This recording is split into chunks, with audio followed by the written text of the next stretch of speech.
Ich bin zu Hause.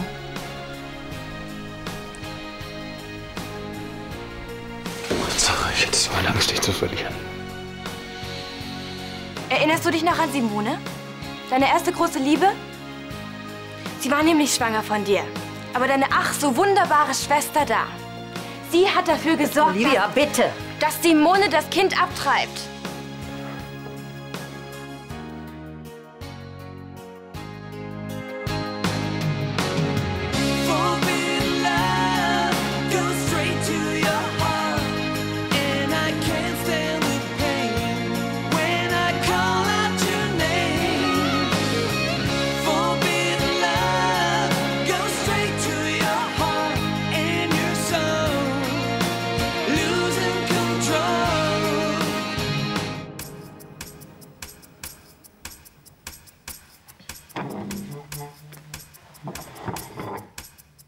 Charlie, ist das wahr? Natürlich ist es wahr. Wieso sollte ich lügen? Und du hältst den Mund. Wieso sagst du nichts dazu? Wie kannst du davon überhaupt wissen? Du warst damals noch ein kleines Kind.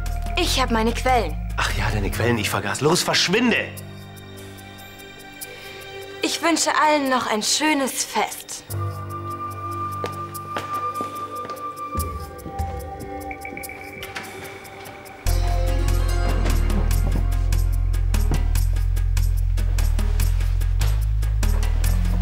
Charlie, sag mir, was damals passiert ist. Sag es mir. Können wir das nicht irgendwann in Ruhe besprechen? Hier und jetzt. Ich habe ein Recht darauf.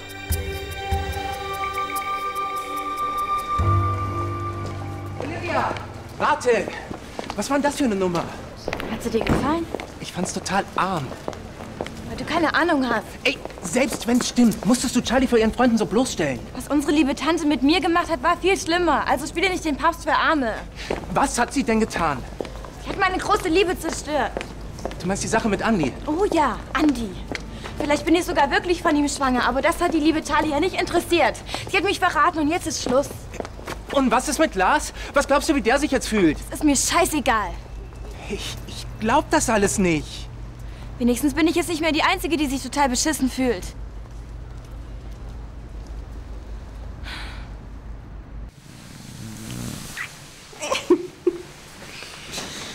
Ich weiß nicht, was ich getan hätte, wenn du nicht zu mir zurückgekommen wärst.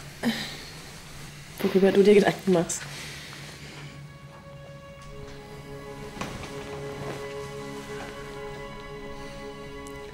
Hast du nicht daran gedacht, das nochmal mit Leonard zu versuchen? Jetzt, wo du weißt, dass du nicht seine Schwester bist. Er ist doch glücklich verheiratet. Und ich auch. Hast du schon vergessen? Ist das der einzige Grund? Nein, natürlich nicht. Ich liebe dich doch. Hast du es auch schon vergessen? Du hast schon so viele Menschenleben gerettet. Heute war es einfach zu spät. Ich kenne dich. Du hast bestimmt alles getan, was du konntest. Mehr kann niemand von dir verlangen, auch du selbst nicht. Wir sollten dich irgendwie ablenken. Wenn das so einfach wäre. Wir könnten ins Kino gehen. Oder eine DVD ausleihen. Oder wir gehen einfach nur im Park ein bisschen spazieren. Weißt du, am liebsten würde ich einfach nur hier liegen und dich weiter anschauen.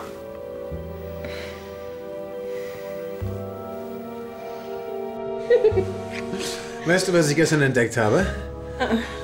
Das Rezept für eine spanische Gemüseplatte. Und in 40 Minuten könnte sie fertig sein. Gregor, ich muss dir noch was sagen.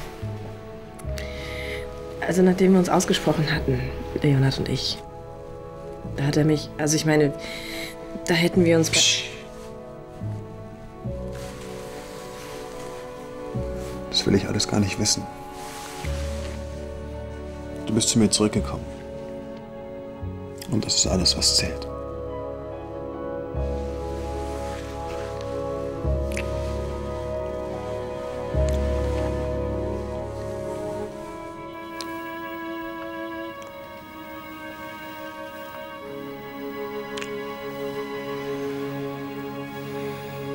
Und? Wird schon besser? Viel besser.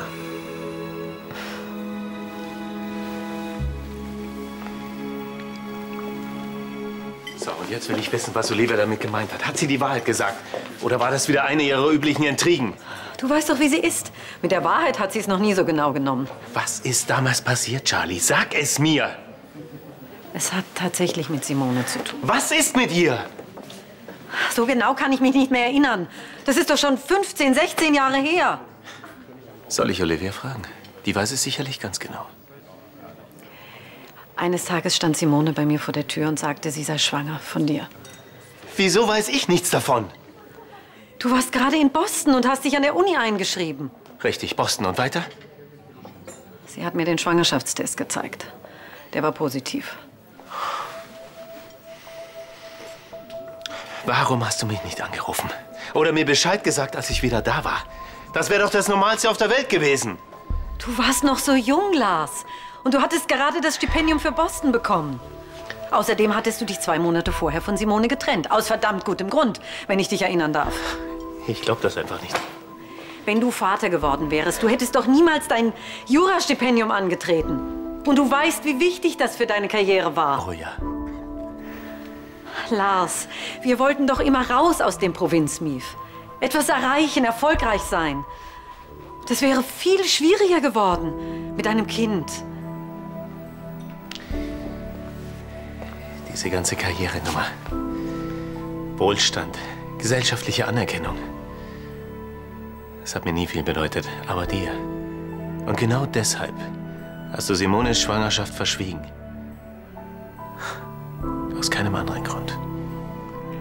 Ja, ich weiß, es war ein großer Fehler und es tut mir alles schrecklich leid. Was ist mit dem Baby? Ist das wahr, was Olivia gesagt hat? Ich habe Simone Geld gegeben und sie hat das Kind abgetrieben.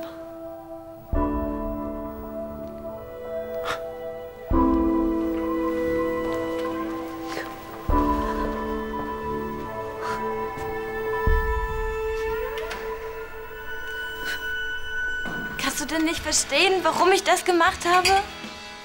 Du, weißt du, es gibt manchmal Dinge, die will ich gar nicht verstehen. Andi, ich liebe dich. Das musst du mir glauben, nur deswegen habe ich dich angelogen. Ich hätte es nicht ertragen, dass du weggehst. Jetzt leg mal eine andere Platte auf, ja? Motorradtour nach Amerika. Ich wäre verrückt geworden. Du meinst verrückter, als du eh schon bist? Andi, bitte. Gib mir noch eine Chance. Ich werde dich nicht enttäuschen, das verspreche ich dir. Lass mich in Ruhe. Du bist ja ganz verspannt. Ich lass uns erstmal im Bad ein und dann verwöhne ich dich noch ein bisschen. Ich wette, danach geht's dir schon viel besser. Es wird mir erst dann wieder besser gehen, wenn ich dich nicht mehr sehen muss. Und das wird zum Glück nicht mehr lange dauern. Was meinst du denn damit? Was hast du denn vor?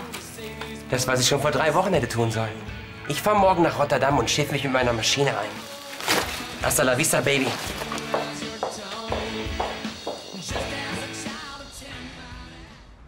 Also ich weiß ja, dass man sich seine Verwandtschaft nicht aussuchen kann. Aber wer mit einer solchen Nichte geschlagen ist, der braucht wirklich keine Feinde. Ich habe meinen Bruder noch nie so wütend erlebt, so verletzt. Dann stimmt es also. Du hast ihm tatsächlich verschwiegen, dass seine Freundin ein Kind von ihm erwartet hatte?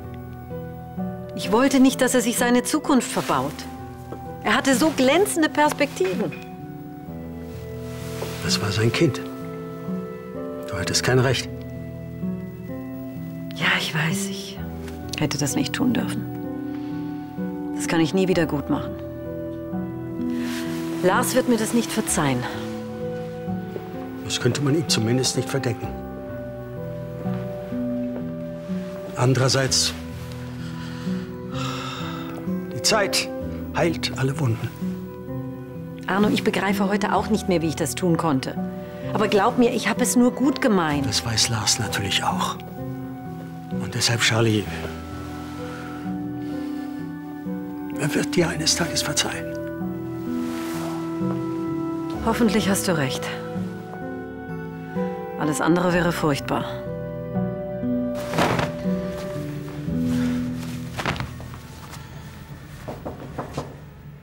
Lars? Ich weiß doch, dass du da bist. Mach die Tür auf, bitte.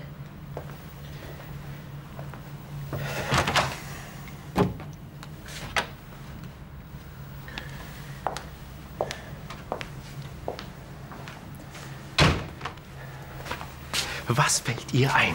Wie konnte Charlie das tun? Es tut mir so leid für dich.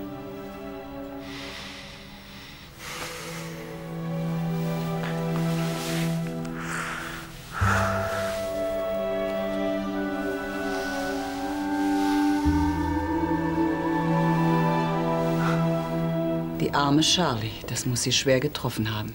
Nichts gegen Charlie. Aber der Hauptbetroffene in dieser Angelegenheit ist ja wohl Ihr Bruder, oder? Das ist ja das Schlimme. Du weißt doch, wie sehr sie an ihm hängt.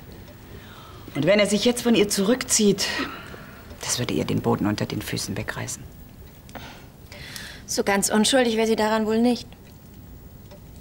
Warum hat sie ihm nicht längst alles gebeichtet? Es ist spät. Oh, hast du morgen nicht deine Abschlussprüfung? Genau. Ich sollte mal schnell ins Bett. Sis, kommst du auch? Ich trinke noch schnell mein Glas aus. Und nicht vergessen, Daumen drücken. Als ob du das nötig hättest. Sicher ist sicher. Gute Nacht. Gute Nacht, Jana. Gute Nacht. Gute Nacht, Jana. Was für Charlie gilt, gilt im Übrigen auch für mich. Ich muss Jana endlich darüber aufklären, dass Sarah nicht meine Schwester ist. Zumal Gregor Sarah auch noch eingeweiht hat. Ich warte nur noch die Prüfung morgen ab und dann erzähle ich ihr alles. Was geht denn hier ab? Bist du weg? Ja, Für länger? Ein Jahr. wohl eher 2. Wie? Ziehst du das jetzt doch durch die Panamerikaner? Über 25.000 Kilometer Asphalt. Von Alaska bis Feuerland, nur ich und meine Lady. Geil. Endgeil. Geil. Super geil. Ich muss runter in den Club. Wann geht's denn los? Morgen früh. Cool, dann sehen wir uns noch. Sag ihm, dass das Wahnsinn ist. Ich habe Berichte über Unfälle auf der Strecke gesehen. Das ist grauenvoll. Außerdem in Südamerika, da kann er sich an jeder Ecke eine unheilbare Krankheit holen. Olli, versuch es erst gar nicht. Ich werde auf jeden Fall fahren. Klar fährst du. Was Besseres kann dir doch gar nicht passieren. Na toll. Wenn du nur gekommen bist, um mein Leben zu zerstören, dann kannst du auch gleich wieder gehen.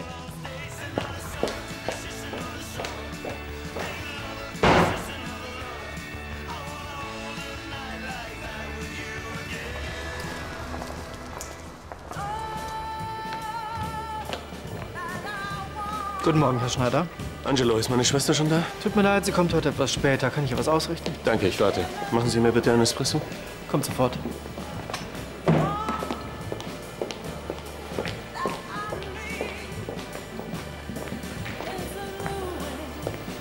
Lars. Oh, hallo. Es ist normalerweise nicht meine Art, mich in die Angelegenheiten anderer einzumischen. Aber in diesem Fall, wissen Sie, ich bin mit Charlie so eng und so lange schon befreundet, dass ich mich fast verpflichtet fühle, ein gutes Wort für Sie einzulegen. Verstehen Sie mich nicht falsch. Was sie getan hat, war absolut nicht in Ordnung. Natürlich hätte sie Ihnen die Schwangerschaft Ihrer Freundin nicht verschweigen dürfen. Ja, ich weiß Bescheid. Auf der anderen Seite, Lars, Sie hätten sie gestern Abend erleben müssen. Sie weiß genau, was er Ihnen angetan hat. Macht sich die bittersten Vorwürfe. Charlie ist völlig am Boden zerstört. Ich denke, Sie sollten das zumindest wissen.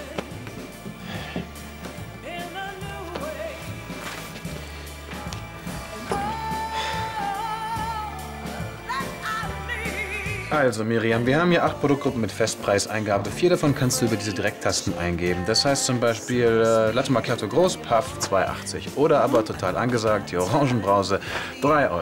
Soweit so klar? Klar. Okay, dann gib doch jetzt mal bitte ein Erdnussbrownie ein. Puh, ganz schön teuer. Ja, aber nicht für den Weizen. Du hast die falsche Taste gedrückt. Ups. Egal, nochmal von vorne. Verstanden! Ja! Oh, herzlichen Glückwunsch. Endlich Schluss mit der blöden Paukerei. Wem sagst du das? Wochenlang nur Theorie. Ich bin so froh, dass ich wieder zu meinem Patienten kann. Wie wär's denn dann mit einem Sunset Coffee? Garantiert alkoholfrei und auf Kosten des Hauses. Perfekt. Gibt's den auch zum Mitnehmen? Ich möchte Leonard ungern warten lassen. Ja, klar. Machst du uns bitte ein Sunset to go? Ja klar, komm sofort. Wo wart ihr denn gestern? Gestern? Die Taufe von Sophia. Ich hatte eigentlich mit euch gerechnet.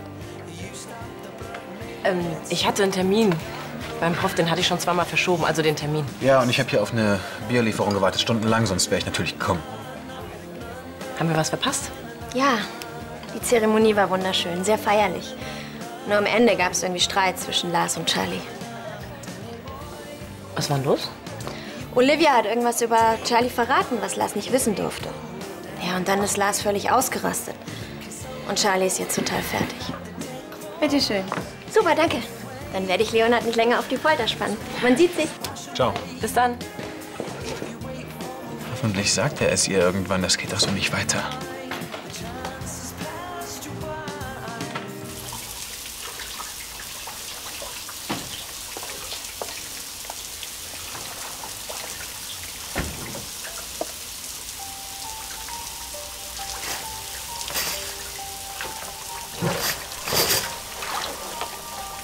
Siehst du mir den Rücken?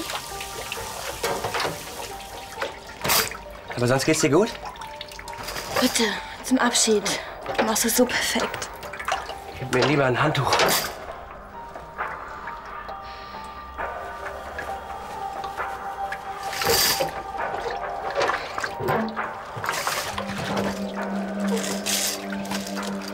Wenigstens den Nacken. Ich bin total verspannt.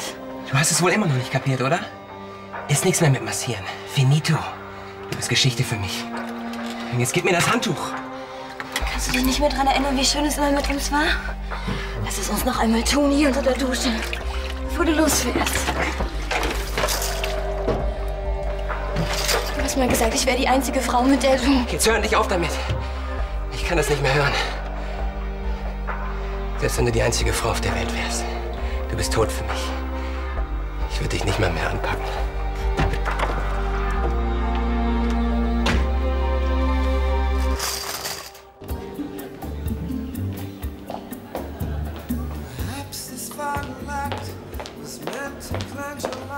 Guten Morgen, Lars. Morgen. Hast du schon gefrühstückt? Angela hat mir gesagt, dass du später kommst. Ich habe eine Espresso bestellt und auf dich gewartet. Du willst zu mir? Ja. Gut. Willst du noch eine Espresso? Ich will's kurz machen. Dass du mir vor 16 Jahren Simones Schwangerschaft verschwiegen hast, ist durch nichts zu entschuldigen. Ich weiß nicht, was du dir dabei gedacht hast. Ich weiß nur, dass mein Leben völlig anders verlaufen wäre, wenn du mir die Wahrheit gesagt hättest. Aber was noch viel schlimmer ist, dass du in all den Jahren nicht den Mut gefunden hast, mir diesen Fehler zu beichten, sondern immer so getan hast, als hätten wir beide das beste Verhältnis. Tut mir leid, Charlie. Ich kann dir das nicht verzeihen, auch wenn du meine Schwester bist. Ich will mit dir nichts mehr zu tun haben.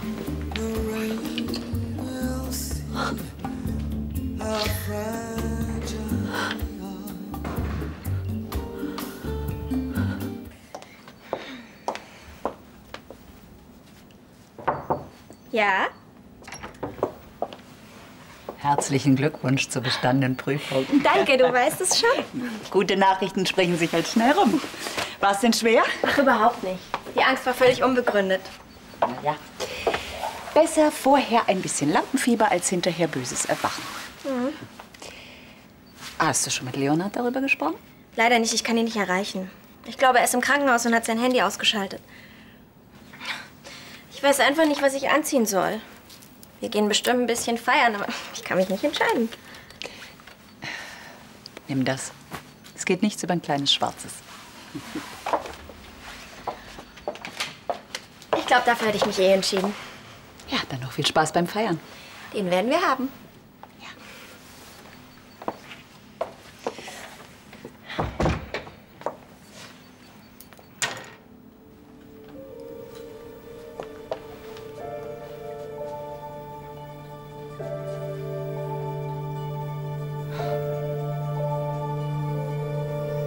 Sarah. Vergiss ja nicht zu schreiben, sonst lassen wir dich von Kopfgeldjägern jagen. Und nicht nur zu Weihnachten. Ich bombardiere euch mit Postkarten, ganz ehrlich. Ich wusste gar nicht, dass du schreiben kannst. Komm ich also zurecht. Bist noch nicht weg. Ja, ihr seid echt verrückt, Leute. Ich wollte nur mal ganz kurz mit meiner Lady weg. Also, Kurz ist gut. Wenn du wiederkommst, kann Sophia laufen. Ja, und vielleicht existiert Brandenabbau dann schon gar nicht mehr. Ohne seinen fähigsten Mitarbeiter.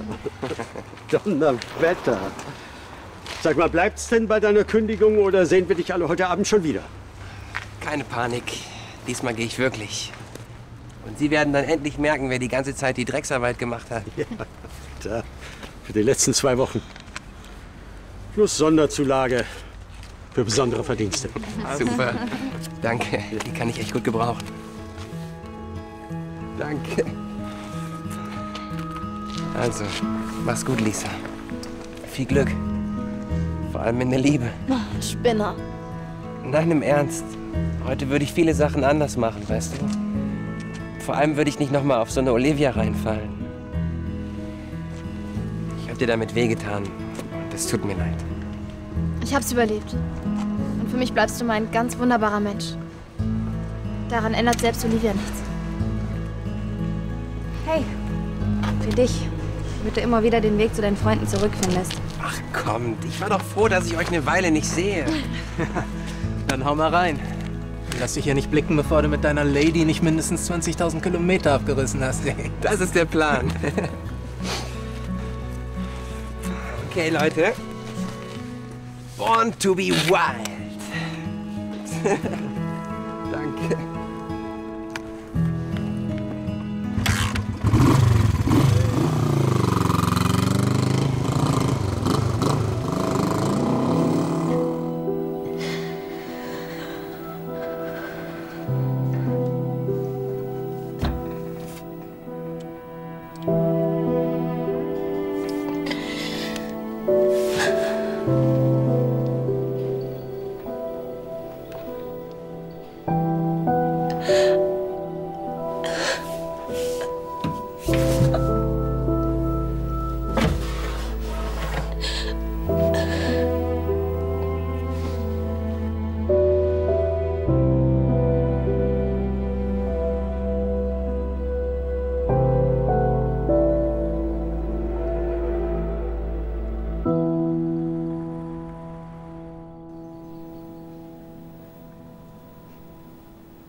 Hallo, Jana.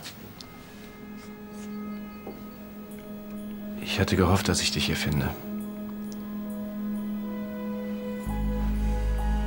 Ich muss dir was sagen.